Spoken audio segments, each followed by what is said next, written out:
Good afternoon, everyone. Welcome to today's BGAN Exploring by the Seat of Your Pants Hangout. My name is Joe Grabowski. I'll be your host for today. For those who don't know, Exploring by the Seat of Your Pants is all about bringing science, adventure, conservation, and exploration into classrooms all over North America and hopefully beyond. So thrilled today to be broadcasting with one of our new BGAN satellite units live from Clipperton Atoll. We've got Julie and Michael joining us. They're on an legendary and epic expedition to Clipperton in probably the most isolated coral atoll on the planet, in the Pacific Ocean.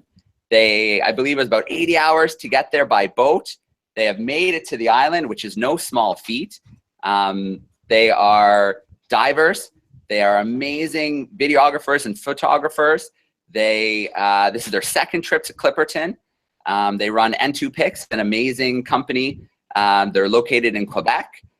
Julie and Michael, you have no idea how excited I am to be talking to you today from Clipperton Atoll. Yeah, we're super excited also. Yeah, exactly. It's the first ever live webcast from Clipperton, and you're all part of it. Yay! Cool. Absolutely. 5 lucky classrooms. This is so cool. We have actually, I can see our viewership is jumping up. We have lots of classrooms who are joining in and watching the live stream. So this is going out beyond the classrooms who are watching live. So to the classrooms who are joining in on YouTube, send in your questions via the chat sidebar, and we'll try to get to a few of them. But it looks like a beautiful day on Clipperton Atoll. It is gorgeous. It's gorgeous. Actually, it's very warm. That's why I wear my buff, and we're all covered, long sleeve. It's been so far pretty warm. Not a lot of shade here. No, doesn't look like it. So tell me a little bit about getting to the island or to the atoll. Yeah, so getting to the atoll took 85 hours to be exact, speeding around 9 knots on average. We arrived yesterday around 1, and we already had 2 scuba dives in so far. And to be on this island is pretty treacherous.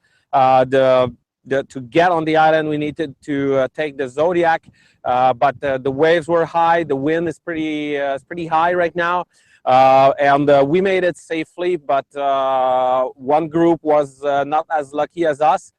Their Zodiac has been flipped out, and now we're trying to fix one of the Zodiac to get back on the boat later on the day. Amazing. You are in one of the most isolated regions of our planet, so it's amazing that we're able to talk to you, we're able to see you. It sounds like quite an ordeal, the surf, to get there. So why have you come to Clipperton? Why did you do this? Well, the first reason why we were coming in, we came last year, but for this second mission, we're continuing on the same work. The main goal is to track the migratory patterns of sharks. We all know that sharks are very endangered. They're being overfished. So we find it's important to know from which island to which island they're moving. And by attaching satellite and acoustic tags on the sharks, we're able to follow where they're going to try to see if we can eventually create a protection route where it would be illegal to fish out these sharks so they could have a time to recuperate and regenerate the population. So that's the main goal. But this year we also have a few extra goals.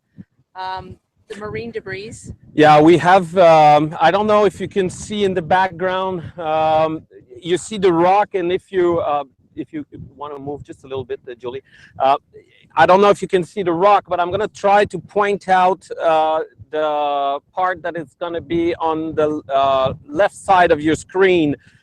There are some people working over there. They're doing a marine debris survey.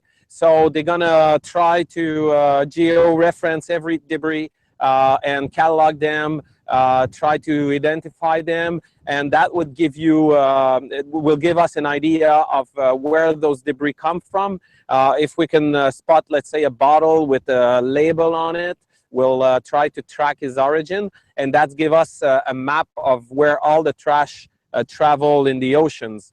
So that's another things we've done so far.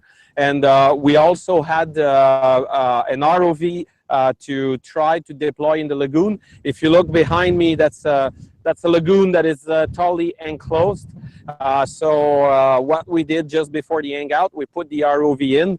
If you want to see what it looks like, I can try to show you with the webcam. Can you see the ROV right now?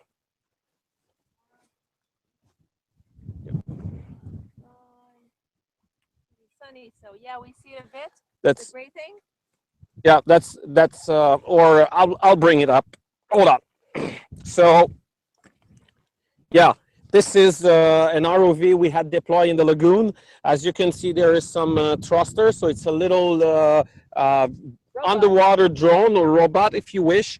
And there's also a camera mounted in front, so that let us record. There's two lights there, and we have a claw also to try to get some specimen if we can find something very special. So that's another things we've done so far. And the reason why we're not scuba diving in the lagoon is that the lagoon has a lot of bacteria in it, and also past a certain number of feet, around 30 feet, sometimes deeper from what we've seen this morning, there's a layer of hydrogen sulfide, and this layer is acidic. It will burn your skin, it will make your eyes cry, and it can even make you blind. So it's very dangerous to go ourselves physically in the lagoon. So this is the safe way with the ROV to be able to explore and see if there's any life forms, if there's anything living in that water, which is very interesting because no one's ever seen what goes on underwater and looked for specific species. So that's another one of these goals of this mission. So we have a busy plate, we're doing a lot of stuff, and it's nice to be able to tell you all about it. And what you see here is the remote control that we use for the ROV. So it's a bit like a drone or any kind of radio guided car that you have at home. So you can pilot the ROV. I can tilt up the camera, tilt down the camera. We can record all the thing on the little DVR that is attached to the remote. And with that little DVR, I'm going to show you that in just a second. Yep. We can record in that box. We can see it, and we have an SD card like any regular camera. So we'll be able to analyze everything we've saw so far.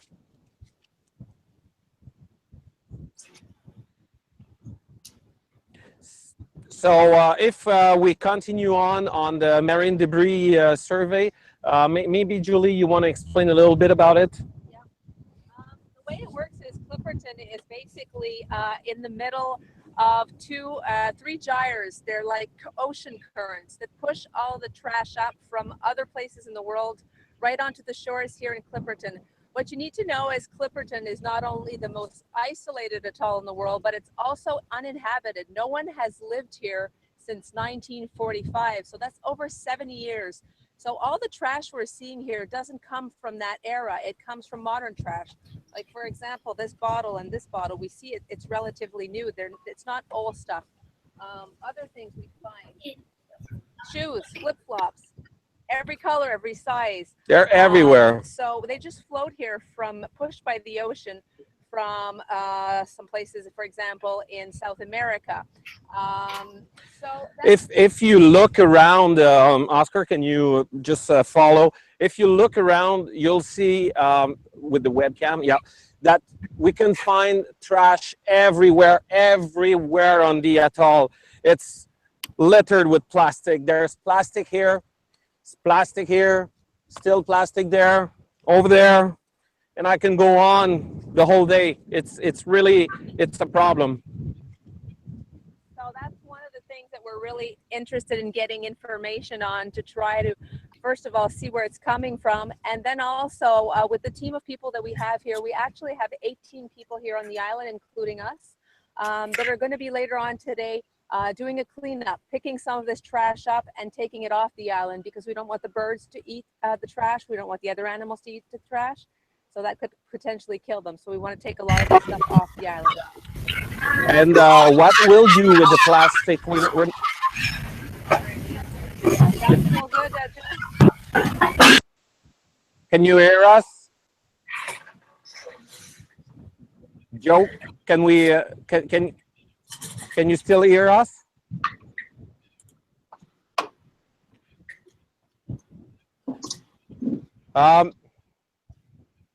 Can you hear us in the class? If you do, just wave your hand, please. Yay. All right. So Okay. we'll continue on.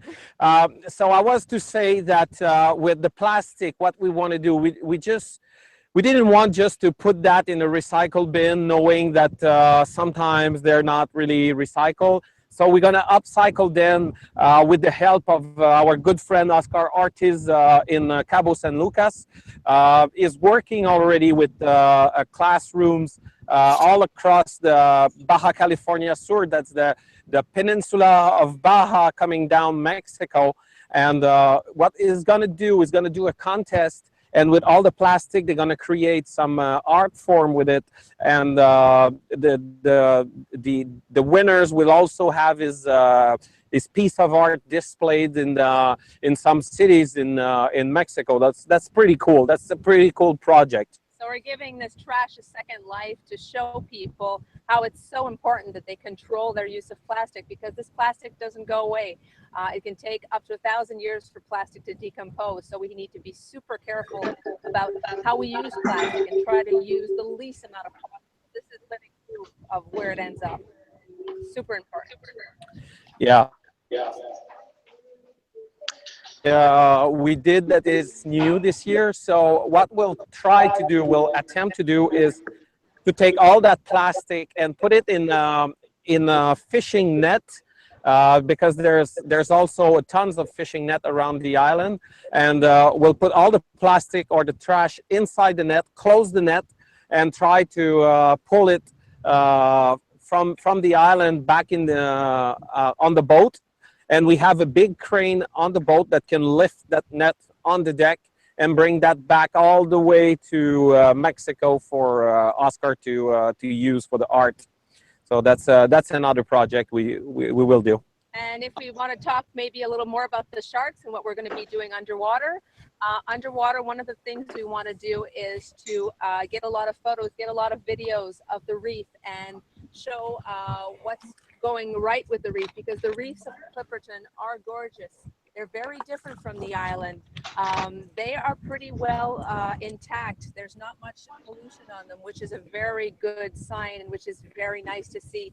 A lot of fish, but also we want to document, like we mentioned, the sharks, because it's important for us to see how healthy the shark population is here in Clipperton. So one of the things we are trying to establish is that Clipperton would actually be a nursery, so a place where little baby sharks are born. So we'll use 3 tools to do that. Again, Deep Tracker has landed us their little drone that we showed you previously. So what we'll do with this drone is to drop it to deeper water where we can't scuba dive, or that would be too dangerous on a remote location like Clipperton. So we have 150 meters of tether. So that means we can bring that drone down to close to 500 feet, 150 meters. So we'll see if the sharks are down there or if they're absent. We want to document the presence or the absence of the sharks. That's the first tool. The second tool we'll use is what is called acoustical tags. Unfortunately, because that boat flipped, we don't have the little tags to show you, but we had some little acoustical tags that are about the size of my finger. And what we do a surgery to the shark and put it inside the abdomen. And with that transmitter, every time it's going to get close to, let's say, roughly 300 meters from a receiver, a little electronic device that records the sound. Each acoustical tags have a very specific pattern of beeping. So the receiver will record that beeping and track back that shark if they come in vicinity of that receiver. And so basically the way it works is the acoustic transmitter goes beep, beep, beep, beep, something like that. And then the receiver picks up that beep. So every time the shark passes by, they catch the beep and it's recorded. But there's also a second type of tag that we're going to be using. It's a satellite tag. That tag is put on the dorsal fin of the shark. So it basically swims along with the shark. And after a period of time, it will then pop up automatically and it'll float back up to the surface. And once it gets to the surface, there's a little antenna. It will start sending data to scientists, telling them where the shark has been, for example, the last 6 months, how deep it's gone, what's the pattern that it's moved in, what was the temperature of the water. So all this helps scientists to figure out where sharks are going, where maybe they're giving birth also. And coming back to what we mentioned earlier, we now think because of the amount of baby sharks that we see here, that Clipperton would be a nursery. So that is super important for sharks because we need to protect them when they're small to give them the chance to become adults and then reproduce themselves. I'll just jump on another topic just because we have the opportunity of showing you a little boobie. That's a brown boobie. The atoll is known to be one of the largest colony of masked boobie in the world, if not the largest. It dropped down a little bit from 110,000 individuals to an unknown status. Some estimate could put them somewhere around 50,000. So that's very sad. And what you see presently is a brown boobie just on the edge of the lagoon with James being very close. As you can see, they don't fear human over there. So yeah, so back to the fish and the shark. I beg your pardon? I was just going to say, Julie and Michael, can you hear me okay? Yes, we've got you now. All right, good. There was something went wrong in the Hangout. So if any teachers can't see the picture who are in the Hangout, it's going fine on YouTube. Try exiting and coming back in, and you should get the picture back. But I'm on my phone now because the Hangout blinked out. But we're still good to go. We can hear you. We can see you. Everything's been awesome. Okay, good. Yeah, so if you look behind me, we told you a little bit about the rock. We told you a little bit about the rock. This rock has been known for its guano. All the birds go on that rock and leave their guano over there. Well, this island has been inhabited in 1905 by some Mexican until 1917. And what they did, they were mining for guano, and this is used for fertilizers. This was used as fertilizer in the old days. So that's pretty interesting, the story about Clipperton. We're jumping from one topic to the other, but we're trying to make you something to see all around. We're surrounded by some very cool story. And maybe we can even show you how we're actually getting our images to you. You can see if we bring down the camera, you'll be able to see that we have a computer that we're working from to be able to talk to you, but we also have a white box. You can see it on the ground. I'll just remove the camera. It's going to be easier. We're trying to bring us to you. Yeah, so that's the BGAN unit that Joe has supplied for this hangout. So that's a satellite unit, and then it's all connected to our computer right here that you see. And all of this let us do this hangout. So that's pretty cool technology right there.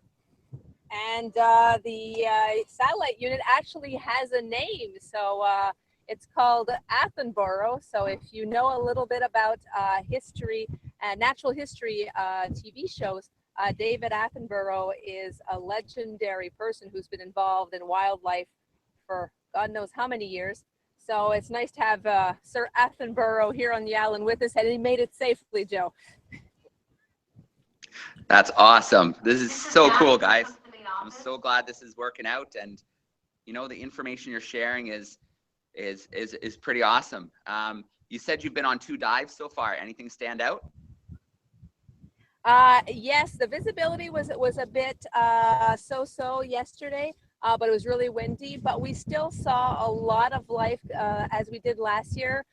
A lot of big fish. The big predators are still there, so it's nice to see that. Also, the reefs are really the coral is super nice. It covers like literally, scientists think at somewhere between 50 and 80% of the reefs. So that is huge compared to a lot of places in the world. And we're actually, during some of our dives, going to be using fluorescent lights to try to see how healthy the coral is. Scientists are starting to use fluorescence to establish whether or not the coral is bleaching, whether or not it's in good health. So we're actually going to be using those tools also on the corals. So a lot of really neat science going on.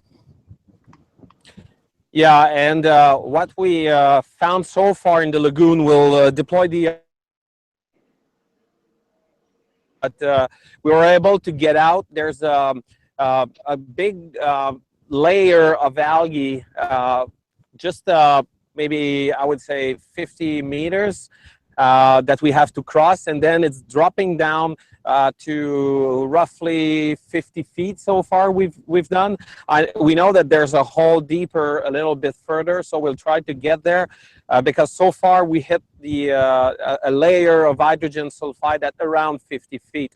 And what's very interesting is that every time we would cross this layer, it would become very, very orangey, kind of red-orange, and we would lose the signal every time we would cross that layer. So I have no idea what's going on, because this is a sealed unit. So it's not because water or acid is entering the cable. So we'll try to go even further deep to see if we can pass that layer and see some images. But at 40 feet, it was pretty clear, and there's some very interesting thing we saw so far. We believe it's the lagoon is composed of coral inside, so that was probably from the ocean back in the days. So we'll find out, I guess, with more investigation inside the lagoon what's going on over there. But it's very neat, and it's very unique that we can see exactly what's going on down there. Nobody has seen it before. There's been the Cousteau team who tried to dove it in the 80s, like end of the 70s or beginning of 80s. And they burned some equipment got discolored, so it's really not advisable to dive in this lagoon. So that's why this little drone was a treat to get and to try to put that in the lagoon. Yeah, we're doing it the smart way this year. Last year we weren't able to explore the lagoon, and that was one of the things that we really were disappointed about. We wanted to come back to get that second chance to be able to do it. So it's super nice to be able to see what's under there for sure. We were talking about the birds earlier. Yes, we wanted to show you some crabs actually, but it's so hot today that the crabs are just like hiding away in all the cracks. We've hardly seen any of them, so they'll probably be more out tonight. But what we can do is when we get home, I think, Joe, we can still post some photos on the Hangout page, so we can maybe put photos when we get back home, so you can see what the crabs look like and a bit of some of the birds and the chicks. And I think it'd be pretty cool. And what's going on also in the ocean. There's one thing we noticed this year that gives us some hope that the Marine Reserve will do. Birds were seen very much closer to the island than the year before. So that probably means, and I mean it's just a theory, but that probably means that the birds doesn't have to go that far out to fish. Because fish are more present around the atoll. So that's a very, very good sign. And as Julie mentioned, we're going to tag some sharks as well, but we're going to take some biopsy out of the muscle of the shark. So this will also give us some DNA clue about the residency of the shark. Hopefully, if we can prove that this is a nursery, maybe the French government will try to extend its protection. The recommendation last year was about 100 nautical miles, and they created a marine reserve of 12 nautical miles. So maybe by giving them more proof and proving that this is a nursery, which would be very, very important for all shark species, they will consider to extend this protection outside the 12 nautical miles. As Michael was mentioning, last year when we came in February, this island here was not yet protected. There was not a marine protected area that had been officially created. So basically the island was a bit left to its own. There were a lot of cases of illegal fishing. So there are major problems aside from the plastic pollution that we've seen. But since November of 2016, France, because Clipperton here is a French territory, since November, France created a marine protected area, which means that you're not allowed to fish within the 12 nautical mile zone right around the atoll. You're not allowed to scuba dive either, unless you have a special authorization, which we have here to conduct all the scientific missions that are going on during the week. So since that, we hope that it will be giving the island a bit of a chance, and that people will be staying out of those waters to give these waters time to recuperate. And then hopefully France will move a step further and then extend the marine protected area even so much farther. And as we mentioned in the opening, eventually have an international corridor of protection that would start from Mexico, that usually people call Socorro, but the real name is the Revillagigedos. If we start down there and go directly down towards the Galapagos, that's the protected corridor that people are aiming to get. So hopefully if we manage to get enough data, the people who are making the decisions will move in that direction, and eventually we'll see that happen. All right, well, this expedition, it sounds like it has it all: science, adventure, exploration, conservation, shark tagging, zodiac diving, ROVs. It just sounds like you guys are having a blast. I'm so jealous. And it has one more thing also. We just got the Explorers Club flag, which is a big deal in exploration. This club is the oldest club of exploration, back in 1905, and all the flags are numbered, so you can track their history. Ours date back from 1939, so that's a very, very old flag, and we were very honored to be able to carry this flag to Clipperton for the second mission, especially that old flags are always more valuable, and we need to take care of it. Take a good care of it, so we won't deploy it too much in the wind. Just so you know, these flags are given out to missions, to expeditions, and these flags have actually been on the moon. They've been to the deepest points in our oceans, and they've been all around the globe. So it's really nice to bring it back to Clipperton a second time. Incredible. That's just incredible, guys. Are you up for meeting some classrooms and doing a little Q&A? Absolutely. Sure. All right. So we have 6 classrooms joining us live on camera. I'm just going to have to ask that you guys control the mic for me. Since the Hangout had the little blink, I can't control the microphone. So when I call your classroom, you'll have to turn your mic on and off for me. So Mr. Richard's class, if you're there, Amherst View, Ontario, grade 6-7, if you want to go ahead with a question.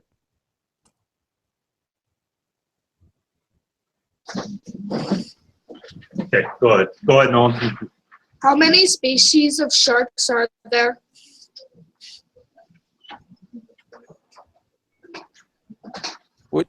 We just lost the end of the question. How many species of sharks have we seen? Maybe. Yeah. Okay. So far, in only 2 dives, we've seen the silver tips The silver-tip shark is the usual suspect around Clipperton, and we've seen some Galapagos sharks, but we're very, very thrilled that one of the team saw white-tip reef sharks. Why are we so thrilled? Is because last year nobody saw those sharks, and those sharks are really targeted by long lines, some illegal fishing techniques. So by seeing those sharks, that means that it's probably that the illegal fishing have dropped down a little bit. So that's a very good sign. And last year we also saw hammerheads. So our fingers are crossed. We hope to see hammerhead sharks again, and probably we're going to see them deeper. So we're going to be trying to go down a little bit deeper on our next dive to see if we can spot them. Those are always super cool. And with the ROV, we will probably see them as well. All right. Well, great question. Next question. Just a reminder, we do have lots of people watching online, so please send in a question or two via the YouTube chat and we'll get to them. But our next classroom is joining us from Freehold, New Jersey, Mrs. Wilson's class. They're a grade 4 class. If you want to turn your mic on, go ahead with the question. Sure, thank you. Go ahead. What is the most enjoyable and least enjoyable thing about what you do? Could you repeat the question, please? What is the most enjoyable? Maybe a little bit closer to the mic. There you go. What is the most enjoyable and least enjoyable thing about what you do? So she said, what is the most enjoyable and what is the least enjoyable thing about what you do? Oh, the most. Okay. We were close. Yeah. The sound's not so good sometimes. Well, Yeah. the most enjoyable is being able to see places like this. I mean, Look how it's gorgeous. it's so beautiful. And almost no one gets to see these places. So we are so lucky to be here, and I think everyone that's on board with us is, again, feeling so lucky. Least enjoyable. Well, to get on the island, it's a bit tricky. So so far, our boat were lucky, but least enjoyable is definitely to set foot on the atoll. And when we are on the atoll, to see all those plastic, that's very overwhelming and saddening, believe me. So that is something you have to think about to reduce your use of plastic, like reducing the use of single use plastic bag and straws and all that plastic. They all ended up in Clipperton. And so far for the least enjoyable, well, we're feeling super lucky this year because our crossing this year was very calm, hardly any waves at all. So we're all really happy about that. Last year was a lot rougher. And last year also we had to swim to get on the island because the waves were just too high. And this year, well, the boats made it in, so yay. So our least enjoyable this year is pretty darn good. Great question. Thank you so much. Our next classroom is Mrs. Warren's group. They're joining us from Hutchinson, Kansas. They're a grade 6 classroom. If you want to turn your mic on for me, go ahead with the question. Nice and close. I said, how do you have power? We're all on, the question is, how do we have power? We are all on batteries at the moment to do this hangout. So the computer is your regular battery on the computer. The BGAN unit have also is on battery. So it's all battery powered everywhere on the island. And on the boat, obviously, we do have electricity coming from generator. So it's a bit like if you lose electricity at home, maybe you have a generator that you crank up and have electricity. So same kind of thing on the boat. But on the island, we all rely on the batteries and solar power for to recharge some of the batteries as well. Because as you may have guessed by now, we're staying on the boat for 16 days. So the boat is our home away from home. So that's where we can go back and recharge, as Michael was saying, and get everything we need to have done as far as power is concerned. So we're good for that. Good question. Awesome. Thank you. Mrs. Nagy's classroom is a grade 4-5 split. They're watching from Milton, Ontario. If you don't mind turning your mic on, go ahead with the question. When did you start this job and why do you do it?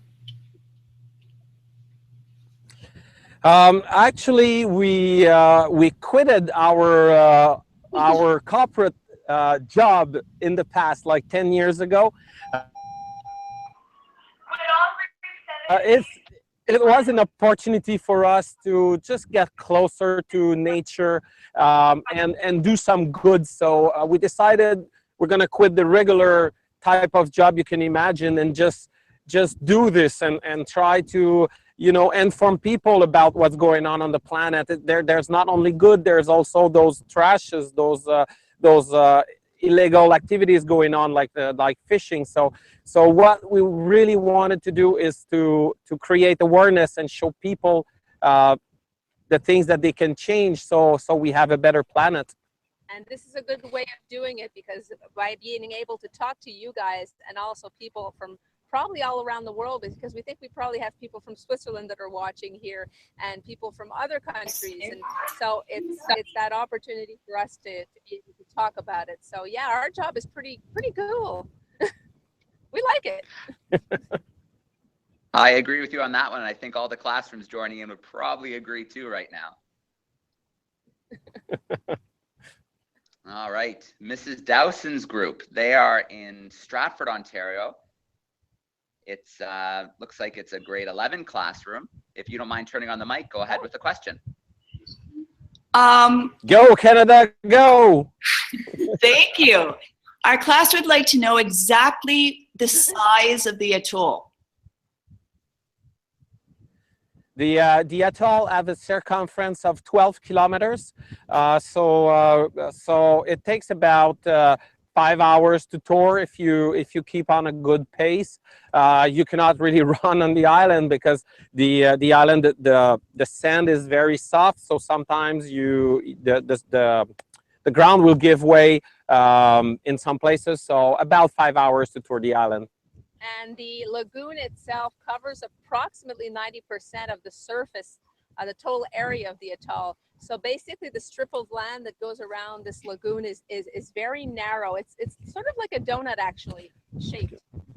And the only high point that there is on the island is actually the rock that you've been seeing behind us for most of the hangout. Aside from that, it's very flat and it's very low lying. I think you're seeing images. We're trying to scan now so you can have a better idea.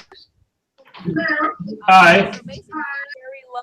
It's about 6 feet, maybe 10 feet maximum height away from the sea level. So a lot of erosion going on, and if it gets nasty here in a storm, it gets really nasty. All right, another great question. Mr. Joining us from Thunder Bay, Ontario. They're a grade 5 classroom. If you don't mind turning on your mic, go ahead with the question. Okay, Cecil has a question right here. Do you see any signs of ocean acidification in the coral reefs? Yeah, thank you for your question. Very good question. So far, we would say that Clipperton Atoll have something that's very different from most places we scuba dive usually. The health of the coral here is superb. It's very great. It's above average. So we don't see that much this phenomenon in Clipperton. But scientists also think that the gene of the coral could be more resilient than any other coral on the planet. So it's not because we don't really see those signs here in Clipperton that this is not happening. It's definitely happening everywhere else we go, and we can see. But here, it seems like they've been spared a little bit, even though the water temp is very high. We had so far in the 84 degrees Fahrenheit, which is probably, what, 30 degrees maybe? And since we're very close to the equator, that water temperature doesn't vary much. So that means that the corals here are pretty much always under that stress that is stress for a coral in a lot of places in the world. So that's why scientists special. A bit like some of the animals that we see underwater, which are endemic, that means that you can only see them here. You cannot see them anywhere in the world. So maybe it's the same kind of phenomenon that's going on with the corals. Good question. All right. Awesome question, guys. Thanks so much. We have a classroom online joining us from Emerson, Manitoba. A two-part question. They're wondering about if you think you might have to rescue any marine life while you're there. And they're also wondering about jellyfish. Do you see jellyfish species? I'll answer the first question, the marine rescue. So far, we've been lucky. We haven't seen any animal in distress, but there's been some turtles that's been recorded trapped in nets. So definitely that if we'll see that, we'll do whatever we can to rescue them. We mentioned Oscar Ortiz previously today. Well, he's in charge of the whale rescue that if there's any whale endangered in Cabo San Lucas, and is with us. So he's a very good asset to this team. So if we have any problem with marine life that we need to rescue, we have the good guy with us. We're in good hands. Jellyfish. We really haven't seen many jellyfish. Actually, I don't remember seeing one last year, and so far we have not seen any. Probably if we went off into deeper water, what we call blue water, that's usually when we see a lot of these jelly creatures come out. So far we've been diving more on the reefs. So no, I don't think anyone has seen jellyfish, but I'd love to. They're beautiful. Love jellyfish. If we found any, we'll post that on our Facebook for sure. Thanks for bringing that to our attention. Perfect. Awesome. Line as well, giving a shout out. Oris, Winner, Michael, Rogers' family are watching. Does that sound familiar? Yeah. Yes, Michael, come on here. He's right here. Yeah, Michael's Hold right on. beside us. This is Michael. Hi guys. That's our guest. Oris has been a very generous sponsor for this expedition. Without them, that would not be possible. And Michael is a guest of the company, so we're very thrilled to have him with us. And there's also James, but James is away presently. But we have James Stacy as well. And we have people from, apart from England for Michael, we have people from the US. We have a couple of people from Canada. We have someone from Colombia. We have someone from France. Who am I forgetting? Mexico. We have a couple of people from Mexico. So we're a pretty international team. So I guess we need to say hello to all of these people who may be watching us and people at home that are maybe worried. And we're Canadians, so hi Canadians. We're from Quebec, so we're doing great. Everybody's doing great. So that's the good news. Oh, well, guys, this has been absolutely incredible. I mean, everything that had to work, the weather, the surf, the technology, it somehow all came together. This is a first, and yeah, I couldn't be more proud that we pulled it off. You guys are amazing. That's awesome. Good. Thank you so much for the BGAN and this opportunity. I mean, it's just awesome. It's a dream for us. Yeah, this wouldn't be happening without you, Joe. So thanks a lot. And thank you for allowing all these kids to be able to do this really cool stuff that wasn't around. Absolutely. Well, you guys provide the great material. I know you've probably got lots on the go. Classrooms are going to have to start ducking off for their period ends very shortly. But again, what you're doing is amazing. The conservation work, the science you're doing.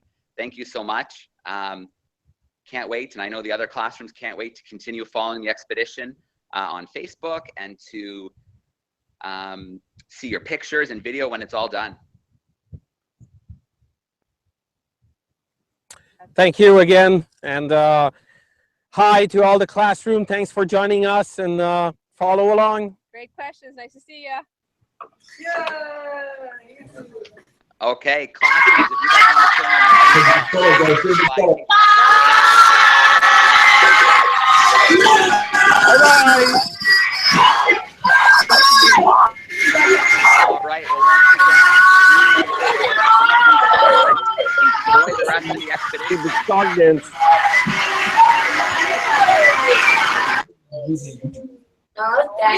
Daniel.